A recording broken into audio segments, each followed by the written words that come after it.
Good morning and welcome to Touch Base Daily. My name is Ron Foster and I'm touching base with you as I always do. It is Friday through Saturday. Oh, I gotta. Something's going on with my page here. What is going on? Do I have another? Hold on a second. I have a feedback going on. Hold on. I got a feedback going on. Hold on. Let me figure this out. What's happening? Holy moly. I've never had this happen before.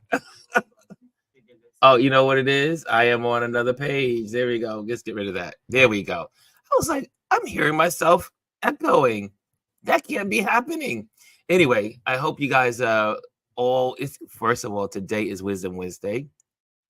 And so you know what we do on Wisdom Wednesdays? We have our guests, someone that's gonna share some great wisdom. And we have today our Mr. Brendan Miller. And I am so excited to share this amazing photographer with you guys. And I learned of him through Photoville.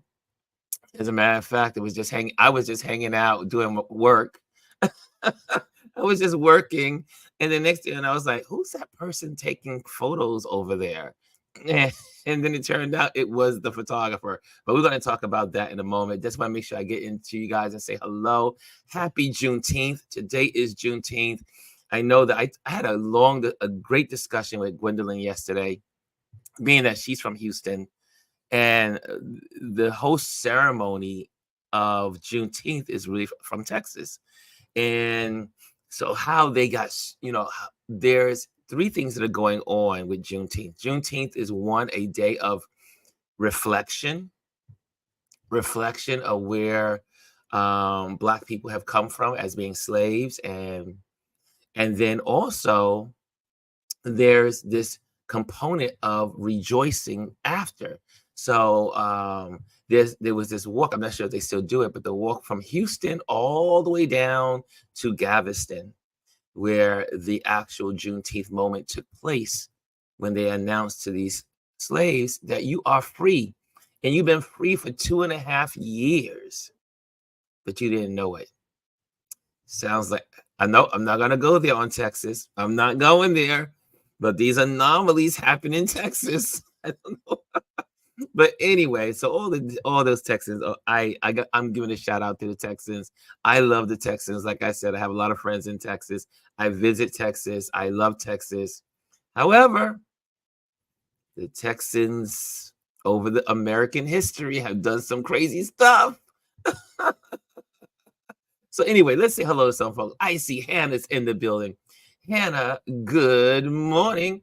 And I see also Mr. Omar Ramos, photographer, mentor, strategist, is in the building. What's going on, Mr. Omar? Mr. Photography King in Texas. Speaking of Texas, hey, Alicia is in the building. Alicia Jordan is in the building. Welcome, welcome, welcome, welcome. Jesus Blackman is in the building. Welcome, welcome, welcome. So also, let me just see who's over in the over in our Instagram page. So those that are on Instagram, I always say, come on over to YouTube, because you'll get a better experience. Again, you could put it on your flat screen television. You could put it on a laptop. You could put it on your tablet. You can put it many places and work or do other things while you're listening. So move over to YouTube. Come on, join us on YouTube. And once you get here, like, subscribe, and share. Okay, so there you have it. And where we are, we're Touch Base Daily on YouTube. So, okay, so let me see who else is in the building. Hey, Kelly is in the building. What's going on, Kelly? Miss Kelly is in the building. Trish is in the building. West Coast is in. I know that this show, this community, is totally complete when Trish pops on, because that is pretty much the earliest people get up here in the United States to see us. Because she's all the way on the West Coast. And if she's up and ready to be on board, there's no one else that has an excuse not to be here on time. That's right. There's a time requirement to be here. How do you chat individually to people? Oh, well, you can talk if you are new to this platform. You can chat in the chat room. It's always going on. This is a community. This is not a show like Morning Joe. This is a community of folks that gather together every day to connect, build each other up, share. We talk about politics, we talk about photography, we talk about creatives, we talk about all kinds of stuff. And that's what we do here at Touch Base Daily. And so anyway, I'm not going to keep you long because I want to get time in for our guests because he got a lot to share. And I'm sure someone is going to walk away wiser than they arrived, because that's what we believe in this community. You should always leave smarter, wiser every time you visit Touch Base Daily. So here we go. Here we go with no further ado. I'm not even going into announcements. I'll do that later. So maybe I should do announcements. But maybe I should do announcements. I can just keep it going. Because we never know. We may go into overtime. So just so you know, let me give you just a couple of announcements. This Saturday, we will be having our meetup group meeting at Coney Island. So we will be in Coney Island this Saturday. And we will be, here we go, RLP Urban Photographers Meetup. You can find us on the Meetup app. Capturing the Mermaid Parade at Coney Island, June 22nd. We'll be there from 1 p.m. You want more information, just go to the app and you'll get all the information. Sign up. Make sure you do that. Also, end of the month, I want to make sure you are aware of this. The Poor People's Campaign with Bishop William J. Barber, the second. This event takes place on the 29th in Washington, D.C. This is a rally and a rally call for the poor in America. So make sure if you are in the DC area, show up. If you are able to go to the DC area, show up. It is going to be life-changing because, again, you know how we believe in this community. Vote, vote, vote. And if poor people or people that are considered, quote unquote, poor in America vote, they could change policies in this country if they knew their power. So there are a lot of poor people in this country by the standards of the state statistics, and they can make a difference if they sign up and register to vote and then actually vote. You can make policy changes wherever you are. The power of the vote. Okay, so that is one announcement. And I'll also Jamel Shabazz, who is one of our community pillars here. Jamel, he is in exhibition at Echoes of Tomorrow. We Are the Future Ancestors. This is at the Oculus from the 12th, which is already passed, to the 26th. It's open every day from 12 to 6 p.m. It is a beautiful gallery celebrating. You'll see New York City photography, and you'll see photography dedicated to hip hop. So check it out. You got Busta Rhymes on the wall there. You got what do you call it? Nas on the wall there. You got Jay-Z on the wall there. So check it out. It's a great exhibition. Check it out at the Oculus here in Manhattan, New York City, at the World Trade Center. Okay, I think, and I got one more announcement. And if you are in the Patreon community, in my Patreon community, if you are a Patreon community person, make sure put on your calendar tomorrow. We will be having our Q&A session. A Q&A session is like free for all. Free. We're going to have like a free area of just talking about photography and how can I help you with photography and what kind of tips or what are you thinking about photography and how we can it's just a open discussion on photography tomorrow at 8:30 p.m. Eastern time. So make sure if you are in the Patreon community, send me a note. I'll also put a formal pitch out there marketing today, and you can just add to it on the bottom that you are going to attend, and you will have the link to this StreamYard community, but it will be enclosed and private. It won't be public. It will be private for the Patreon community. Okay, some more people have walked in the door. And again, let me pop that off the screen. Again, this is Wisdom Wednesday, and we have a special guest coming on right in 1 minute. So I'm going to have him on, and that is Mr. Brendan Miller. So excited, photographer and documentarian. Okay, Lisa's in the room. What's going on, Lisa? You're late, but you're not that late. Okay, Lisa, she's up and on time. There we go. Good morning, everyone, Lisa says. Trish says the Mermaid Parade sounds fun. It is. It's going to be amazing. Okay, I think our guest is pretty much ready. I think he is almost there. And so he's working on his camera at the moment. Omar, she said, okay, good. Hannah's in. Okay, we're all good. Everything looks good. Okay, guys, with no further ado, we have Mr. Brendan Miller. What's going on, Brendan? What's going on, Ron? He's such a calm spirit. So I'm not sure everybody would say that, but I'm calm right now. It's Juneteenth, and I'm off today, so yes, no reason to be stressed out. So, guys, let me take we have him here, but Brendan, what? Well, first of all, what are you up to today? I mean, today is your day off. It's Juneteenth. How will you be spending this day? Well, first of all, thank you for having me.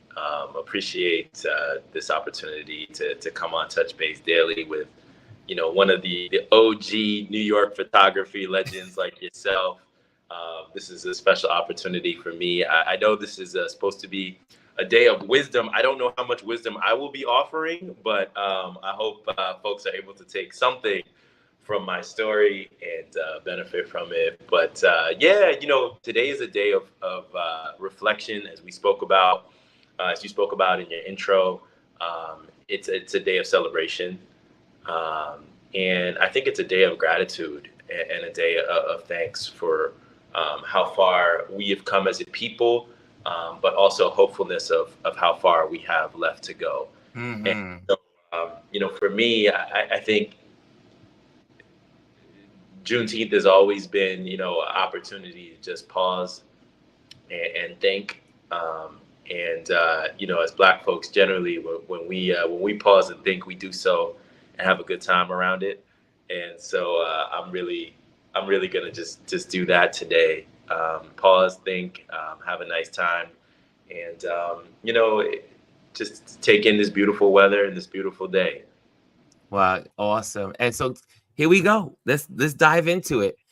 We have a little thing that we do here. We ask a couple of little questions, and just so we can get to know you, and everyone can get to know you and say, hey, oh yeah, okay, we got. So one of the questions we always ask here is, what is one of your most have foods on a stranded island? If you were on a stranded island, what would be the food that you must have? I'm gonna go ahead and say shrimp. I love shrimp. Shrimp. I love shrimp. It's like, it was the Forrest Gump character. Forrest Gump, Bubba. Yeah, Bubba. Like, I'm Bubba from Forrest Gump. I love shrimp. And if we're on a stranded island, like, hopefully I'll be able to harvest some. I'm all about like sustainable harvesting and like catching your own food and getting your own produce and whatnot. So I would love some sort of seafood, mm-hmm. Some sort of protein to keep me going. So I would say that would be my number one option. My number two would probably be like a coconut, because you could do a lot of different things with a coconut. Yes. The water is great. I drink coconut water all the time. And the meat is great, super nutritious. So those would be my two go-tos, probably some shrimp and some coconut. Shrimps and coconut. I love it. And also, here's one. 3 fun facts about Brendan that no one knows, or they know, but only the people that are close to you know. But what are 3 fun facts about you. 3 fun facts about me. So my mother's from Trinidad. Um, Not everybody knows that about me because I don't have an accent. My mother doesn't have an accent, but she's born in Trinidad. And so that is a story that is near and dear to my heart, very important to me. Mm. I wear this pendant, which is a coin from Trinidad, because Oh. it always reminds me of her and makes me think of my roots and where I come from. Mm-hmm. And so, the Caribbean diaspora, which is something that is a central theme of uh, my work, is definitely something that's important to me, and I think is a cool part about my backstory. Another fun fact that a lot of people do not know about me is I spent the early part of my career working in financial crime. Uh, Mm. and I was doing forensic accounting, and so I was working on a lot of white collar corruption and money laundering and drug trafficking cases Wow. for many years. And so that is a skill set that folks say they don't really understand the connection between like the creative work that I'm doing now and my backstory as a forensic accountant and working in financial crime. But I actually Mm. think there's a lot of synergies between those two disciplines, and I Okay. think my background in investigations really serves me well when it comes to storytelling. So that has been a bit of a transformation. And the third fun fact about me, and this is just personal, is I'm a new dad. So super excited about that. Just welcomed a baby girl a few weeks ago, and I'm a pretty private person, and I enjoy having a bit of a separation between my work life and my personal life, but super excited to have her, and she's definitely going to be inspiring a lot of my work moving forward. Wow. And I got a chance to see her, and she is adorable. It was like I said, when I was at Photoville, I was working at the South Street Seaport. That was my duties for that day, was to be at South Street Seaport, other than outside of the Brooklyn campus. And so I'm just looking at this couple, and I'm seeing them hanging out, and I'm like, just they're under the umbrella, and then I was like, and then I saw you take out your camera, and I was like, maybe there's something going on here. And then I saw, as people were taking in your work, and I'm gonna bring this up to the screen. They were taking in your work. This is some of the stuff from Photoville. But here's Brendan right here, and so I saw him with the camera. I saw him what's going on. I said, something is happening over there. And then I walked over and said, is this your work? And then I just strike the conversation with him. And this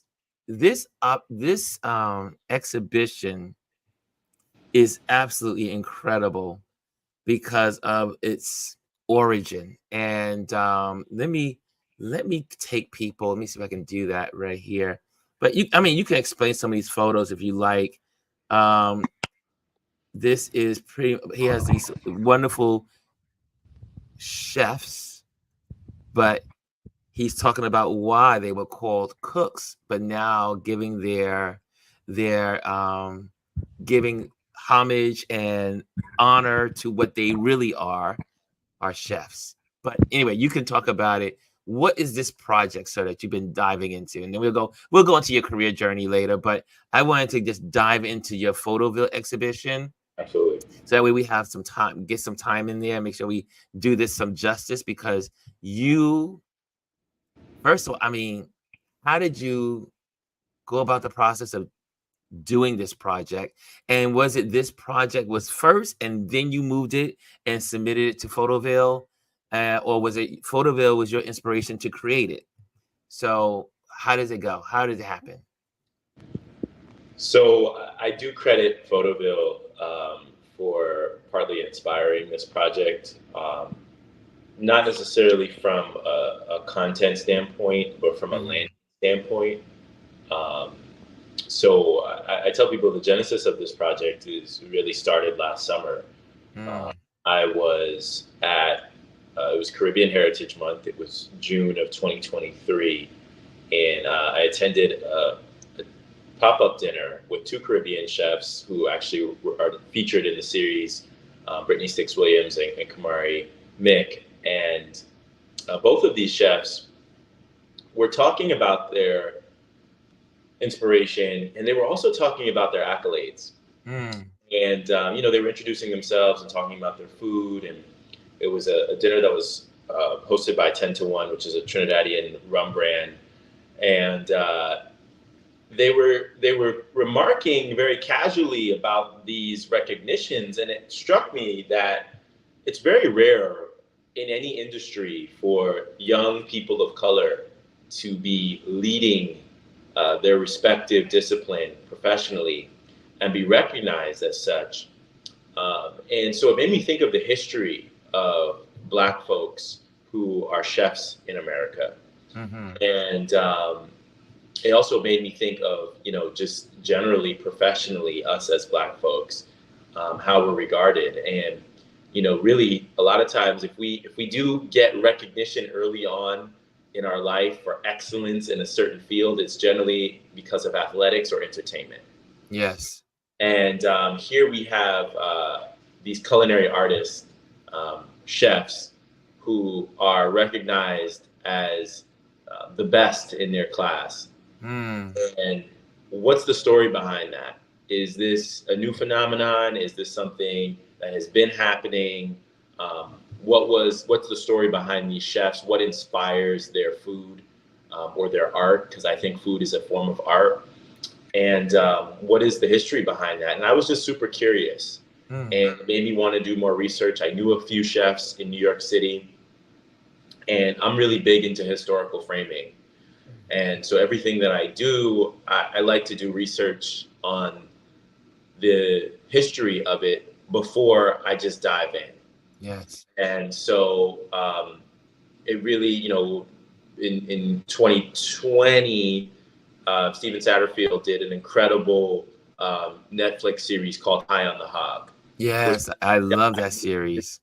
which really dived into the history of Black folks' contributions to the American culinary discourse. And Yes. um, that series, I think, really galvanized Black folks in the food community, brought us together, made us think more about our history because it was just so beautifully done. And what I wanted to do was I wanted to focus in a little bit more on the chefs and drill into their stories. And a lot of times, we'll see these high gloss images in magazines, or maybe it's through social media of the food that they produce or of their portraits. But is anyone really diving into the inspiration behind their creative process? Yes. And so I wanted to understand that more. And that's why it's called Chef Not Cook, the Process to Plate. Because one, the first part, the Chef Not Cook, is an ode to the historical marginalization that chefs Yes. of color have faced, being referred to as cooks. And in every kitchen that I'm in now, the term chef is a term that denotes respect. And Mm. so one, that they've been able to, and they deserve to be referred to as chefs. And then the second part of the title, The Process to Plate, what is the process, the creative process for them to plate this incredible food? What's their family history? What's their diaspora history? Yes. What are their interests outside of the kitchen? Um, Yes. what's their family like? What is their travel plans? Where have they been, and how has that informed their experiences? All of these different aspects influence what they produce, and so I Mm. was fascinated by that. And so this is a ode to the origin story of the chef of color, and it's also very deeply rooted in New York City, because the way I frame this is that this culinary renaissance, which is happening exactly 100 years after the Harlem Renaissance, Yes. is is based around New York City. All of these chefs are New York-based chefs, and there's a special movement happening right now of this class of chefs of color who are collaborating and helping each other and promoting each other, Wow. cooking for each other. And so I wanted to create a historical capsule of all that.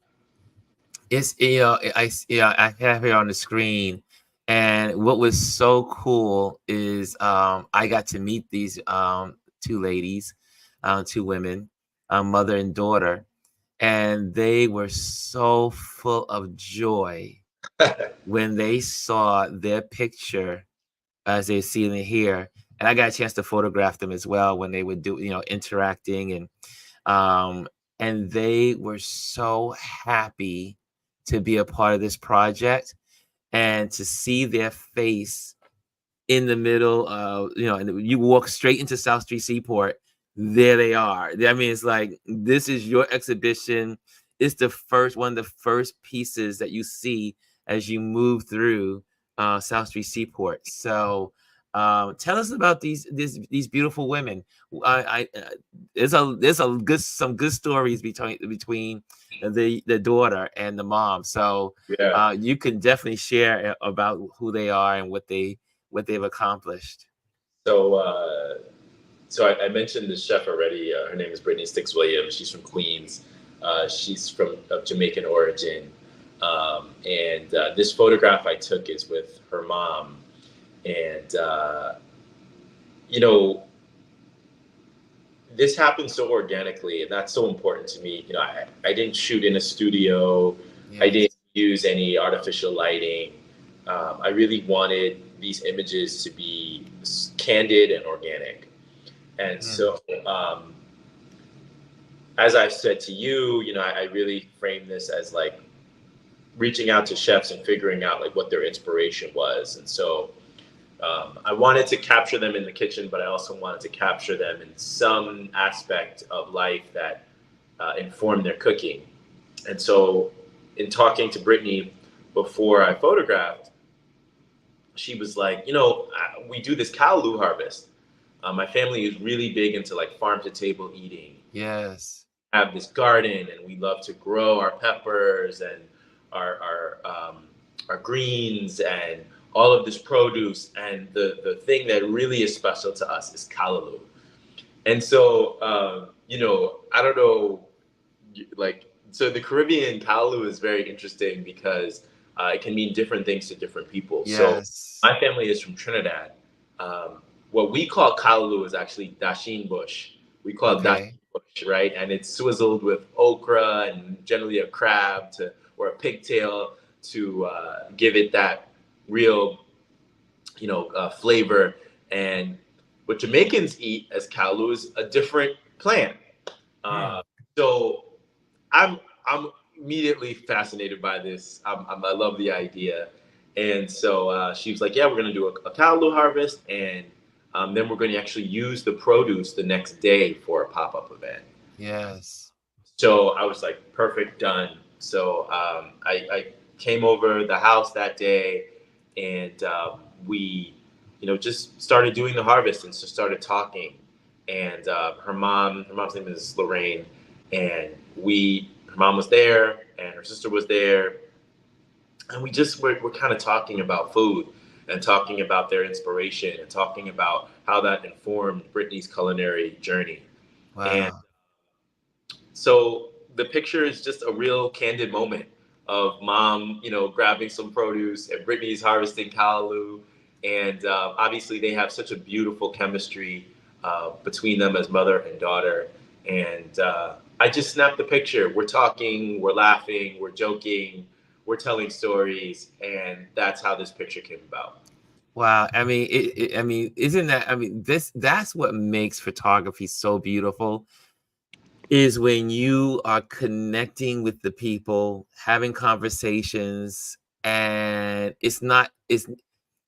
when true, I always say, photographers that are doing their job right, it's not about just clicking and getting an image. It really is about telling their story, giving depth to the moment, connecting with the individual or the subject, And then by doing that, the beautiful picture comes naturally. Right. There's no effort. There's no, like, you pose here, you go there, you just go here. I mean, most of the time when you have had that major engagement with those, the people or a person, when it comes to click the button, it just happens. Yeah. And man, and I talked to I chatted with Sticks for a moment on my page, on my Instagram. And she said, "Oh my God, I wish I could be there. I want to be there to see Brendan." And so, I told her, I said, we do have it's on YouTube, so you can plus replay.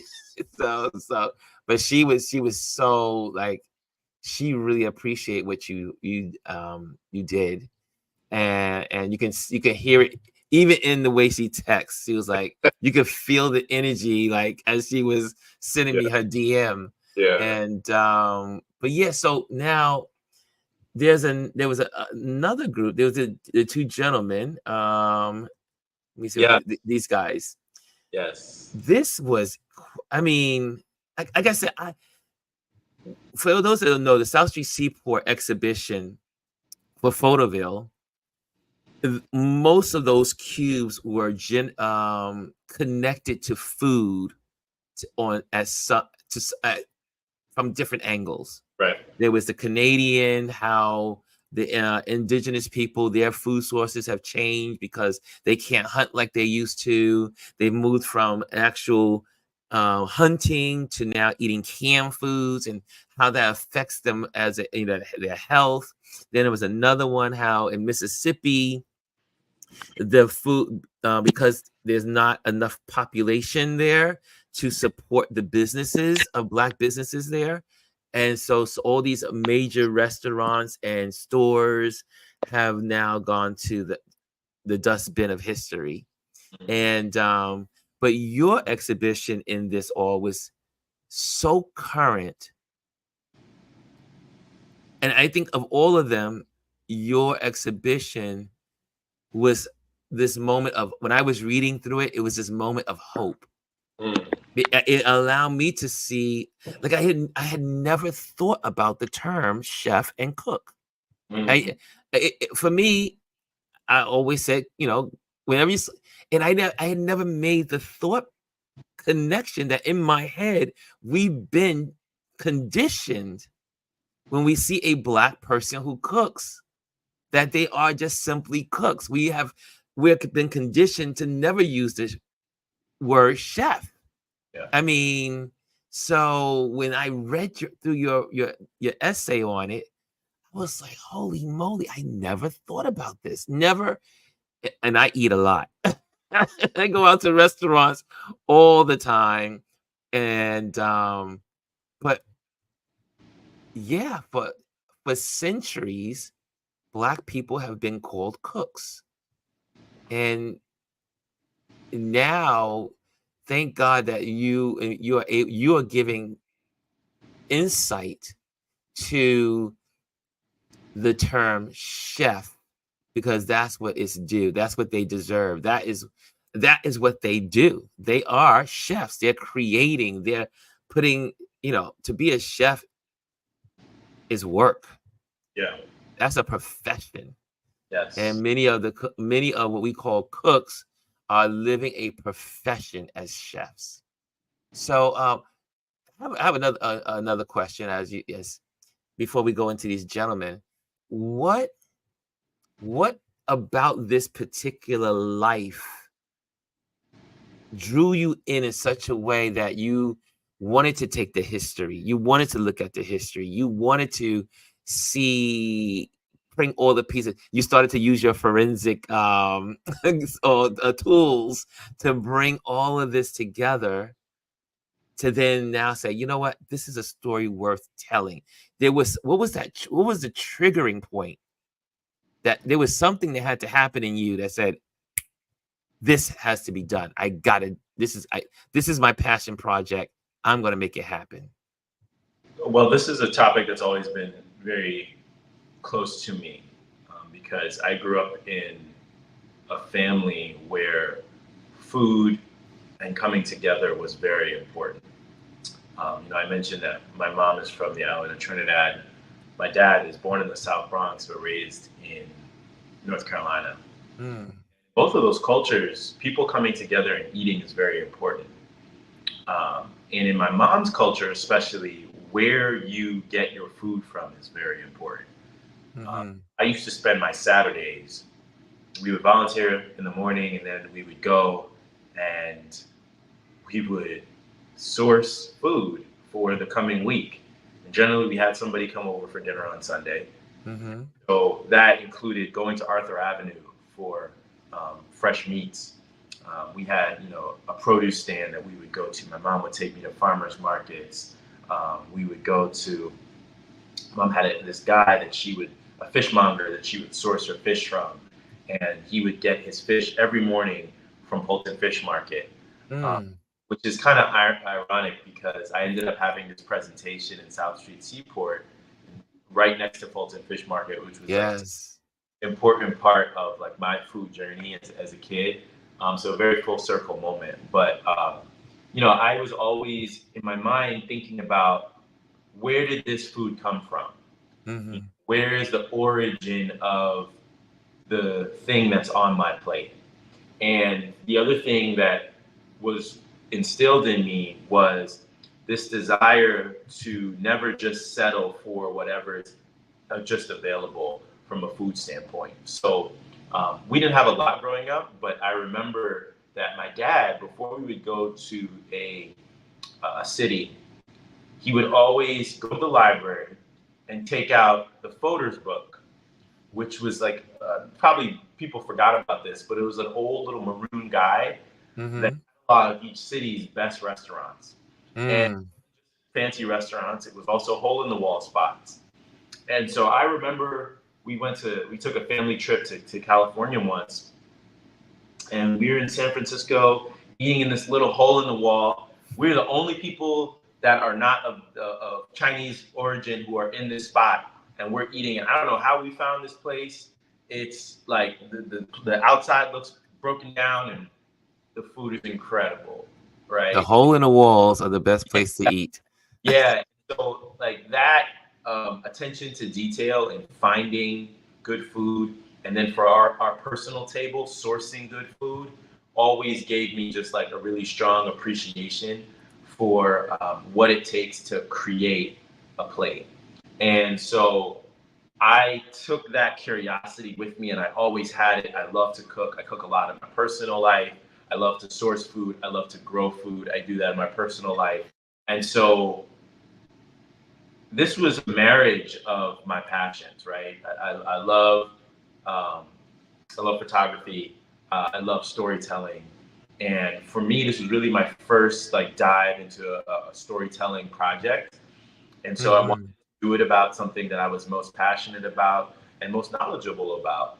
And so, as I mentioned, kind of the spark was um, this Caribbean Heritage Month dinner that I attended with with Sticks and with Kamari, and just hearing them talk about their accomplishments, and then thinking more broadly about this class of chefs in New York City and what they're accomplishing right now, and how historic that is. If you look back at the history of Black chefs in America, Yes. it hasn't been like this. Yes. The James Beard Awards were last week, and a number of Black chefs came away with recognitions. Uh, Wow. Charlie Mitchell, one of the chefs that is featured in the series and is in that image that you just had up on the screen, Mm-hmm. he won Best Chef in New York State. Um, and that's a historical moment. Um, Mm. you know, uh, Cherie Williams, who is working on an amazing publication, which did a feature on me last week called Culinary Noir, won an award as an emerging storyteller. These sort Wow. of recognitions were not happening historically for us. And so when I looked at that history and I saw how we were historically marginalized from these, fine dining establishments and these fine dining recognitions. And I saw now there was a shift in that. I said, Yes. oh, this is something special. We need to put a pin in this and try to document it. And so that's really what drove me to continue on and telling the story, and not only not only photographing, but listening Yes. to hearing their stories, recording and documenting their journey. And so that's how we got this body of work. Well, I sat there and I was like, because I'm going to share my screen here from your website, and you not only took pictures, but you also recorded people's stories in regards to what they were doing. And what was that like to sit down with these wonderful chefs and then hear their story and hear their journey? I mean, I'm gonna go. These are some of the people that were there, and this is your show, and gosh, these are. When I see this picture, I was like, it feels like you're in the country, but these are New Yorkers. I And love that. Yeah. yeah, it's like you really can't tell where you are. Obviously, I'm reading and I'm like, oh wow, this is New York, and these folks are from New York City, but it was just really cool to be able to see that. But let me go to have your page set up here. Let me pop in here. There we go. And you got some stuff coming up, but these are all these amazing chefs. So guys, you can go to his page when you get a chance to. I'll have that link on the page as well on the description. But look at this was a major undertaking. Yeah. I mean, the Photoville is just like a sampler. It's just a sample. Yeah. Yeah. I mean, look at these chefs. I mean, if you want to stop me at any one of these to talk about them, let me know. I'm just scrolling through them because it's. I have to. So really, I have to give a shout out to Kukua from Asempe Kitchen. That's the first one that you see there. Definitely give a shout out to her, especially because her brick and mortar location is opening this month at the country. Wow. Super excited about. She is a Ghanaian chef who is definitely was a big inspiration behind this series. Yeah, she does Ghanaian plant-based food. She was the only chef that I photographed outside of New York City. And her story is really interesting because she has a background in higher education, and she pivoted to creating this food that was centered around her background, Yes. and really making it more plant forward. But her story is just one of resilience and rediscovering herself. And so the conversation actually I had with her is one of the things that inspired this title of Chef Not Cook.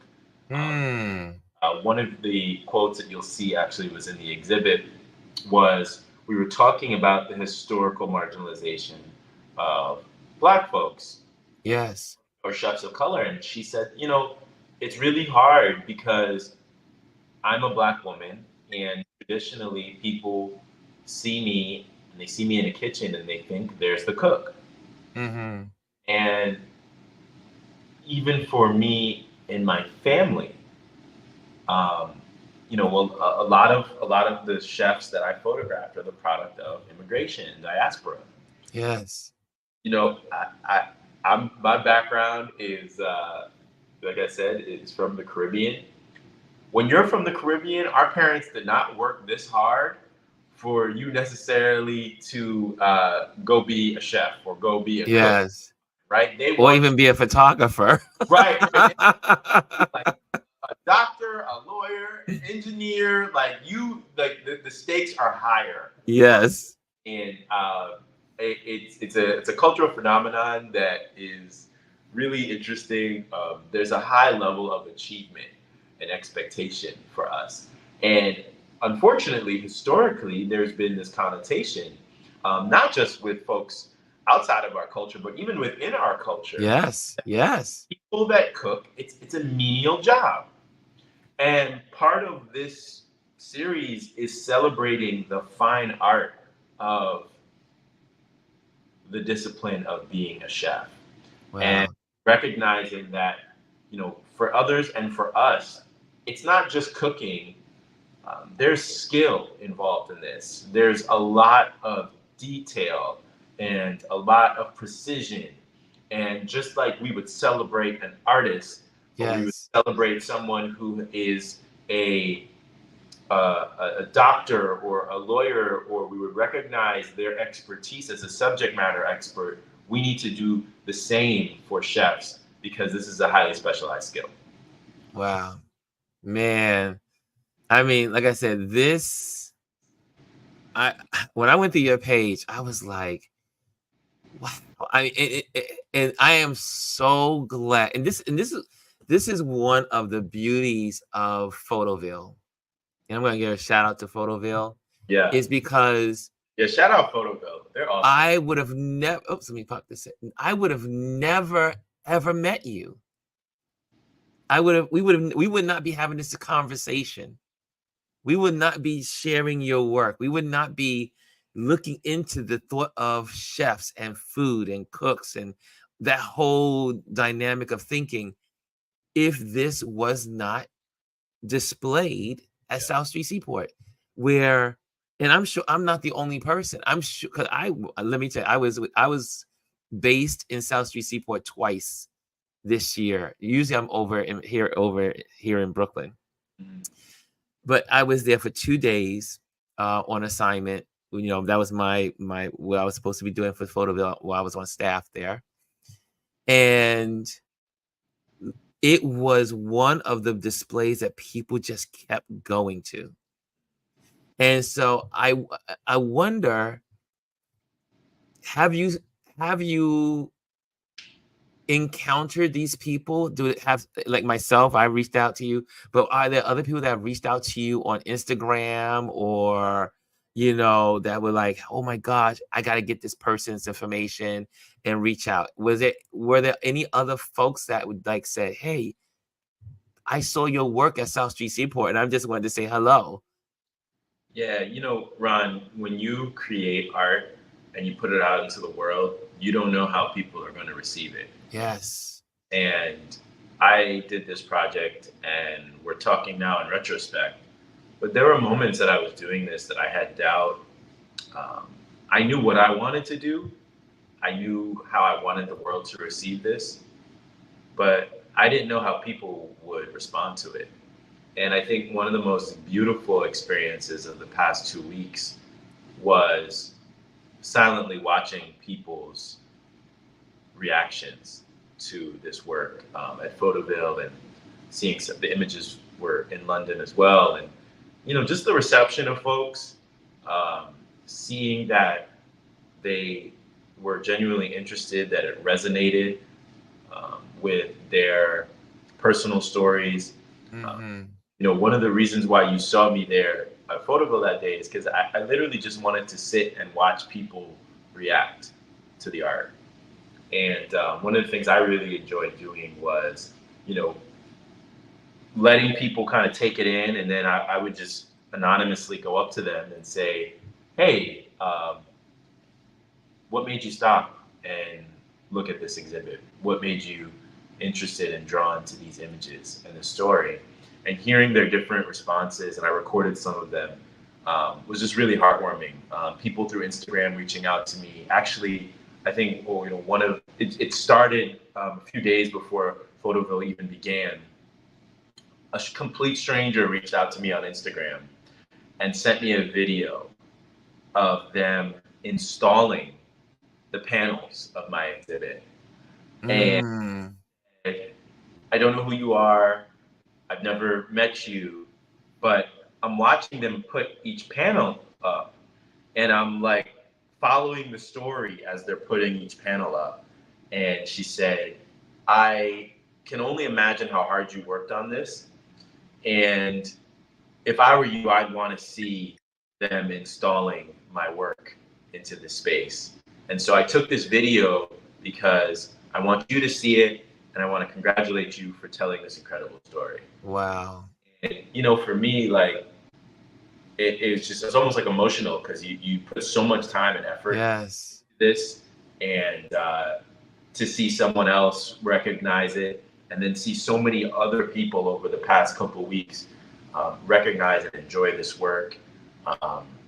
It's really heartwarming for me, and motivating. It makes me want to tell other stories. But I'm so happy that the world and my city received the work, and that the chefs that this represents felt like it dignified them, because that's really important.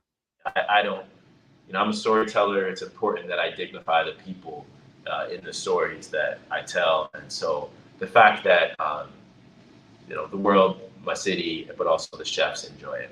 Wow.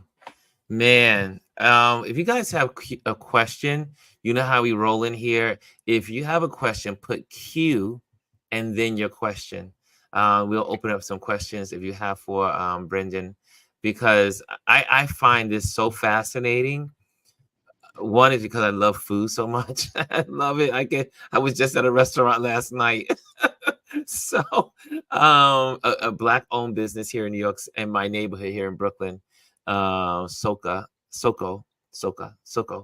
And the food is so good. It's Caribbean,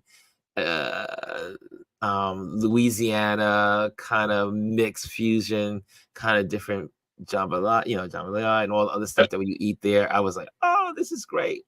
So my buddy's here from out of town, and he's like, let's go check it out. Let's go check it out. I mean, he grew up here, but now he lives in another state, and he's staying with me. So I was like, okay, let's do it. Let's go eat. So if you have a question, put that in there with a Q and then your question. And I see one right off the back from photographer Omar Ramos. He says, how did you get into photography?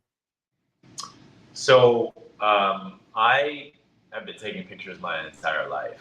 But I really tell people the pandemic changed my photography journey.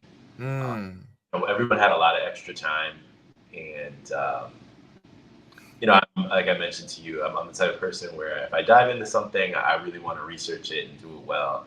And so I've been taking pictures kind of just casually, and one of my other passions is travel.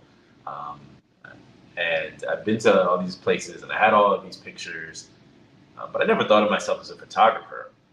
And during the pandemic, I started taking these classes through the Museum of Modern Art. And they taught me composition and lighting and the history of different cameras and film exposure, all of these different intricacies of photography. And I just fell in love with it. And, I didn't even know they had a class at the Museum of Modern Art.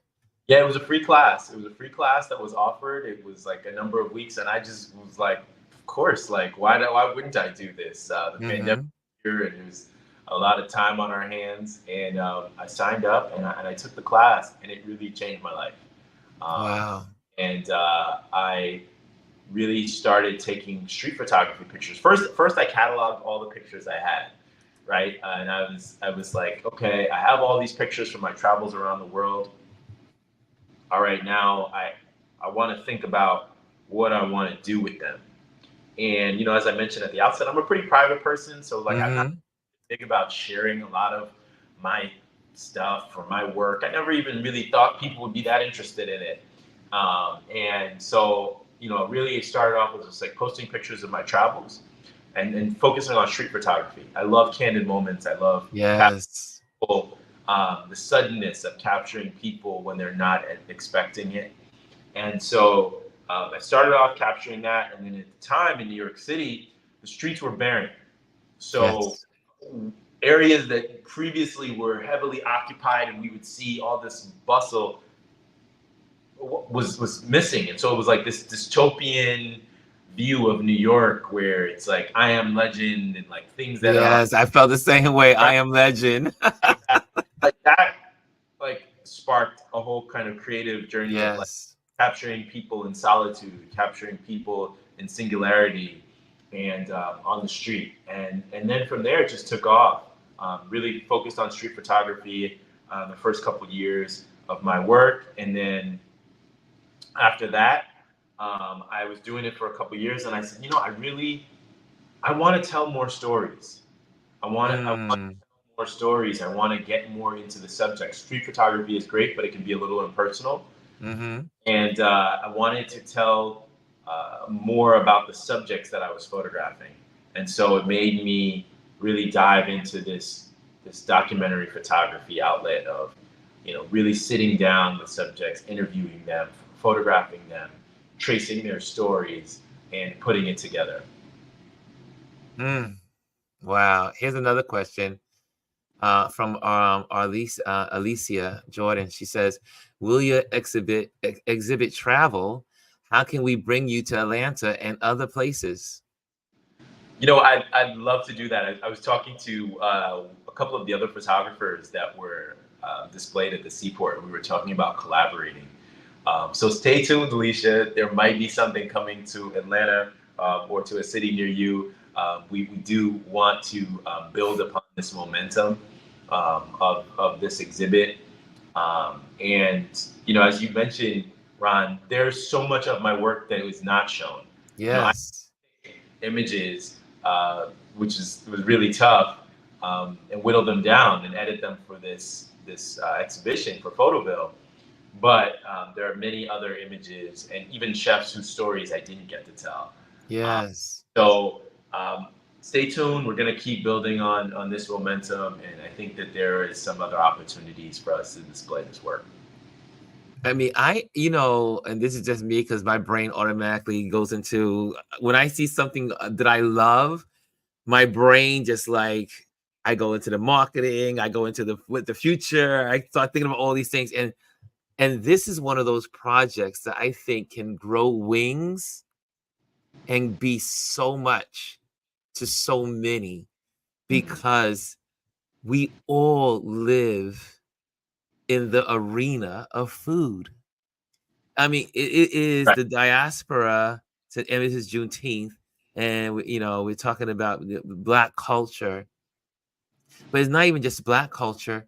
It's people in general. You go everywhere around the world, everywhere around the world. When I'm in Africa, in like place like Ghana or Nigeria, it's all about the food.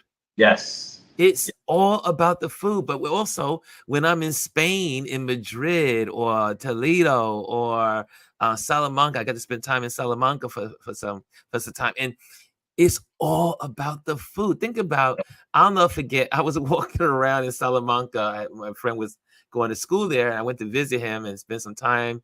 And Salamanca is the capital or the origin of Spanish. So people travel to Salamanca in Spain to learn Spanish.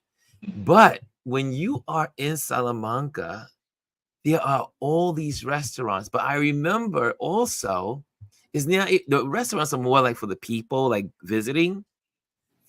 I'll never forget. We were walking down the street. It was like, what was it, 12 o'clock? I think it was, or maybe it was 1 o'clock in the afternoon. And then next thing, for those that know, we are going overtime today. We're going to do a little overtime. Let's do it. So we were walking, and next thing you know, I saw all the gates going down of all the restaurants that I wanted to go to. The Yes. gates were going down. One, two, you just heard all the noise. Vroom, vroom. All the gates were going down, and you heard the gates going across, and you saw people locking the doors. And I was like, what is going on? I think it was like, it must have been 12 o'clock or 1 o'clock in the afternoon. And my friend was like, oh, they're all going home to have food. They're Yeah. all going home to have food with their family. It's Fiesta. siesta. I was like, this is for real. I read about siesta, but I had never seen it. And literally, the whole city shut down. And they Yep. shut down for 2 to 3 hours. Yep. Yep. to spend time with their kids. They pick up the kids from school. They go home. They do the homework. They have a meal together. And then they come back to work at like 5 o'clock or 6 o'clock and work till like 9 o'clock at night to do Yep. their businesses. And so when I'm looking at your work I get so excited about stuff like this, but I'm a traveler. I like to travel. And I could see this being so, I mean, you could just keep going on and on. You could like have an exhibition in Spain. You can have an exhibition in Paris. You can have an exhibition in Atlanta. And you could choose what kind of chefs you're going to feature and the history of that. Because I think all cultures, like the Spanish cultures, again, they went through their renaissance of they're just cooks. Yeah. Or when you go to Italy, they're just cooks. Yeah. But the evolution of people becoming and using the title of chef, that they are now controlling the kitchen, they're controlling what happens. It's like they're the directors of a play. Man,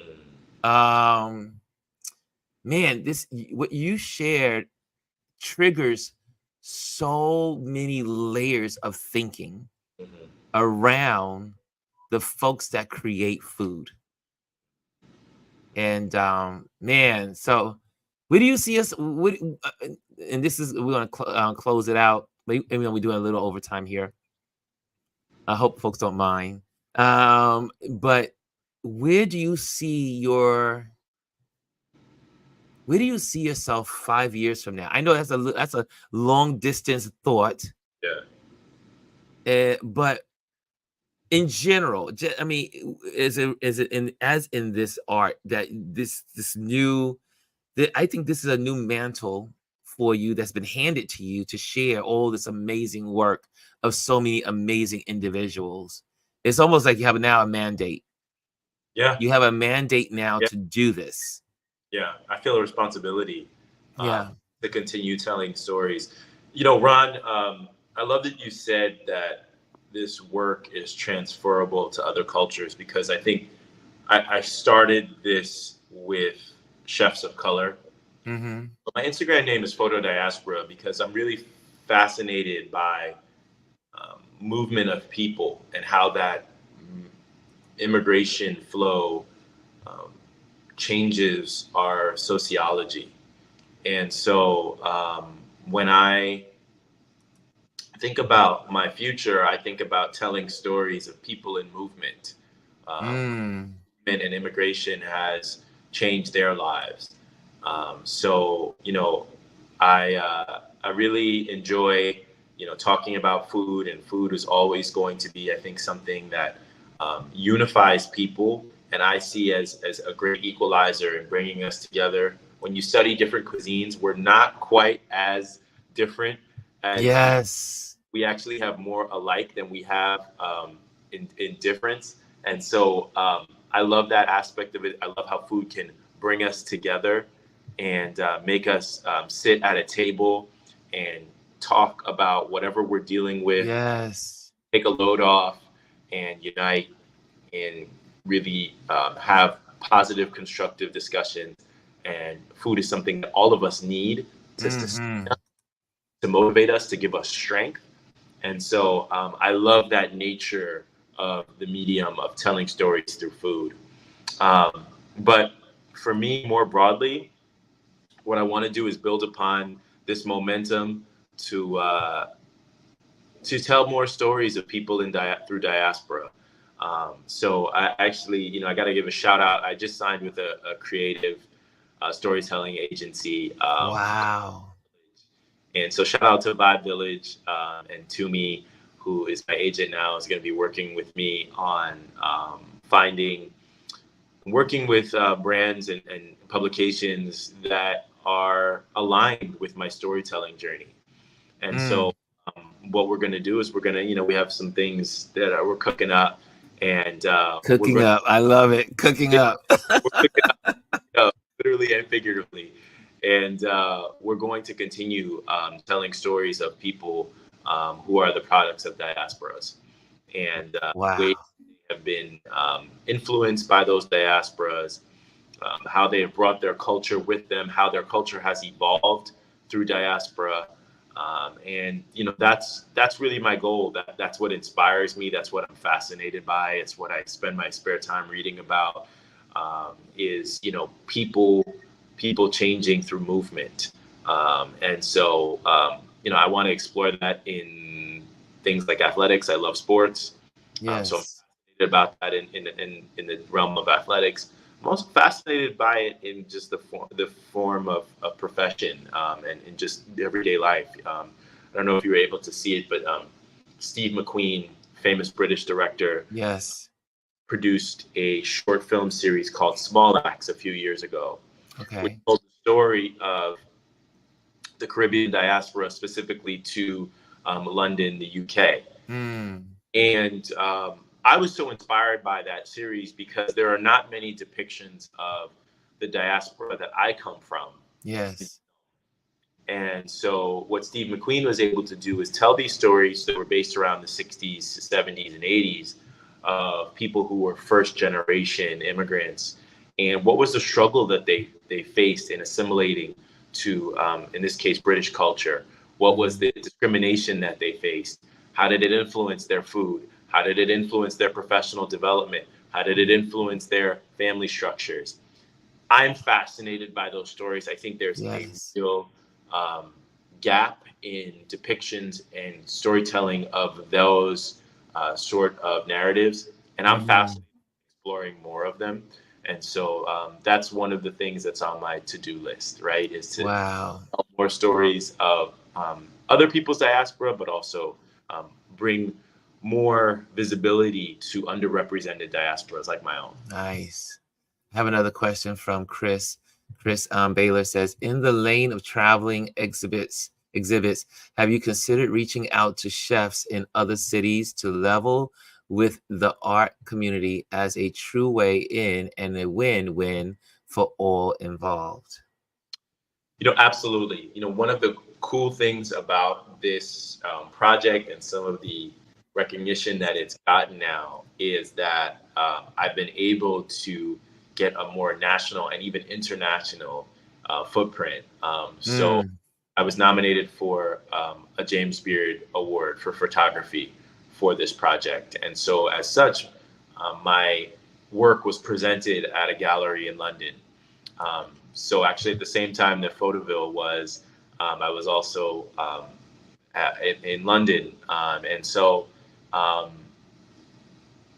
having chefs in London reach out to me, and recognize the Wow. work, and across the country, whether it be California, Atlanta, Chicago, chefs really all over have connected, reached out, and it's been incredible. Like the feedback. And so there's gonna be more. There's gonna be I think a broader reach beyond just New York City.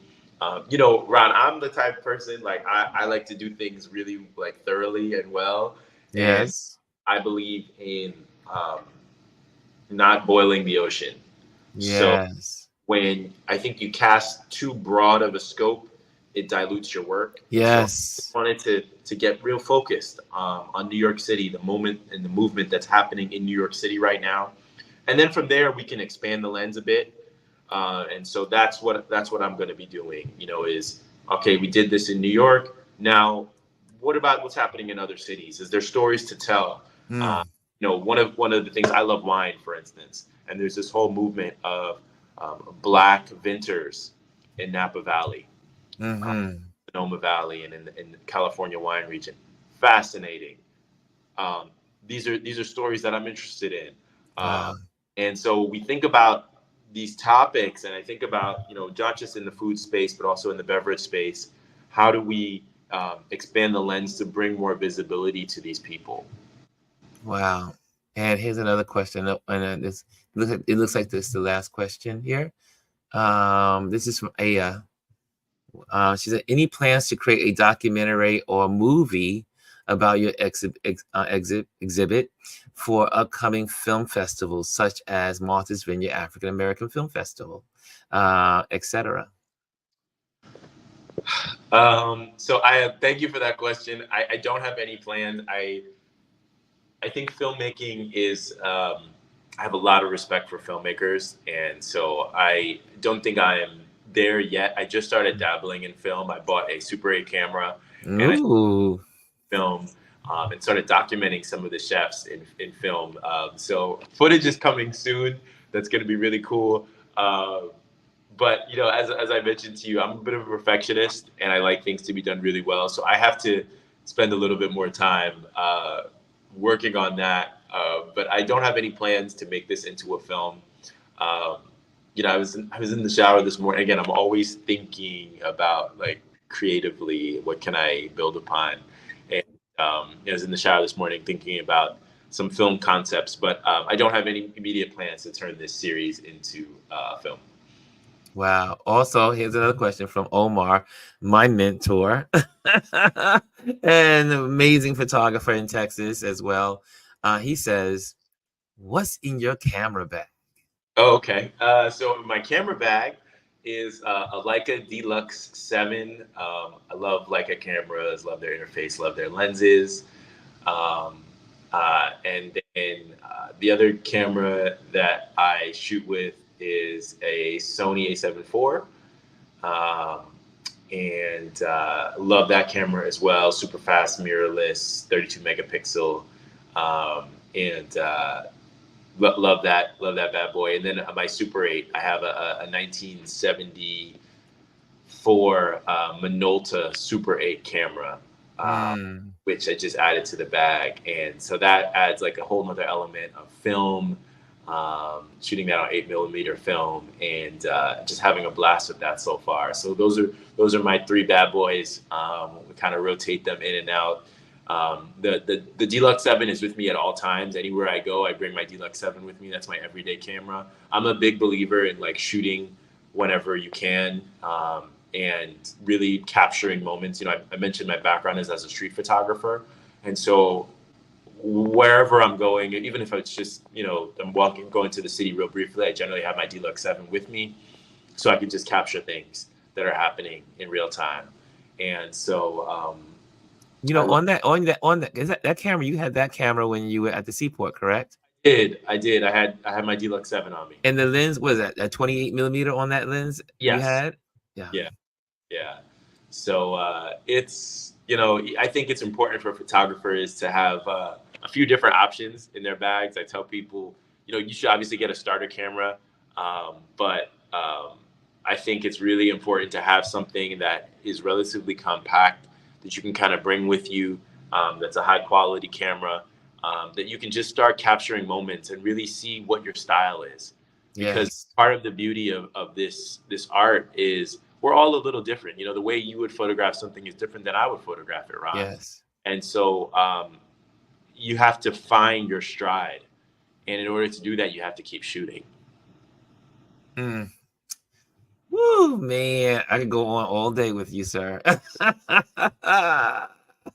Omar said, oh, here's one more question that popped in here from Aparo, another amazing photographer here in New York City in the fashion industry and models and all that good stuff. She says, can you, oh, I already got it. Okay, I already took care of that one for you. Yeah, it's Photo Diaspora. There you There go. it is. FOTO Diaspora, one word. There we go. And Omar says, awesome. I have a A7 IV as well, but I mainly shoot on my Nikon Z8, which I'm so jealous of his Z8.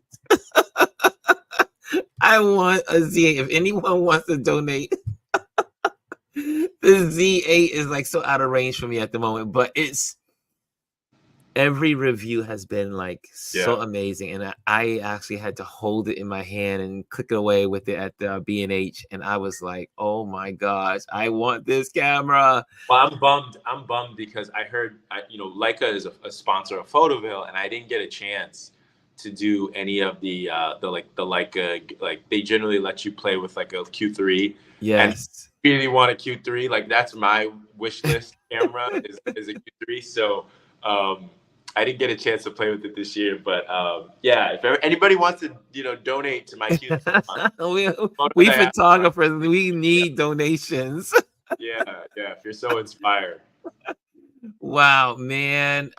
This was awesome. I'm gonna have to let you go. I know you got a day with your family and time, and I want to keep you here forever. But I just want to say first, thank you for even allowing us to give you a little stay here for a little extra overtime. And but this was so guys, if you enjoyed this conversation, please send the applause or some hearts and love for Mr. Brendan Miller. I mean, Yeah, I'm yeah. hoping that you guys will share his story, share what he's doing. If you happen to see this video later on YouTube and you're like, "Oh wow, this was so cool." Well, everything I'll have all his information inside the description. And you know how we roll. Where I'm going, right? Where I'm going to say is, here we go. Like, subscribe, and share. I think I mean, Brendan is our second guest for season 2. Last week we had Chaz Langley, and Shout this out week to we Chaz. yes, because Chaz loves your work. And when I told him you were going to be, he was like, "What?" Yeah, Chaz is a big mentor of mine and has been really helpful and is a good dude. Chaz is a great, I'm just a kindle of light, just Yeah. there to support so many people. But so you got all the information. Make sure you like, make sure you share, make sure you subscribe. If you are in the YouTube channel, if you're still there, sometimes, oh, okay, everybody's still there. Make sure if you're in YouTube, make sure you come on over to sorry, if you're in Instagram, cross over to YouTube, click onto YouTube, go to Touch Base Daily in the YouTube, and make sure you get a better experience when you're in YouTube or in Touch Base Daily. So pop on to our YouTube channel, subscribe and like as well. If you are in the Instagram page, come on over. The great thing about YouTube is that this gets saved. This is in algorithms. It's also in the search. The best search engine in the world is YouTube. So maybe TikTok, but so it's YouTube, and they tie. Let's put it that way. And so that way you'll be able to just type in Brendan Miller's name, and this will show up. This is going to be in the algorithm because it'll be hashtag Brendan Miller. So you'll be able to see that. So make sure you clock on here. Let's see what you guys are. Did I get some? Okay, there we go. I'm seeing the applause. I see them. Thoroughly enjoyed today's interview. Thank you. There's some applause. Empower says, I want a V8 too. And I see this was wonderful. This was a wonderful convo. 100% hands down. Anthony, another amazing photographer in Texas, sports photographer. He Awesome. is sending out some applause. We got our great and wonderful, beautiful Trish from the West Coast. She says, love, great talk. Great doing BM. I see here, or we'll connect with you. Great. Gwendolyn says, great conversation. So I think people enjoyed this today. Thank you. Thank you. Yeah, no, I enjoyed talking with you, Ron. And, I'm really, it was great meeting you. And I'm always inspired by people like yourself who have been in this photography world for quite a while, based in New York. And just even hearing your story when we were at Photoville and your career transition, very inspiring for me. So thank you for creating this space for photographers to talk, for us to share our experiences. Yes.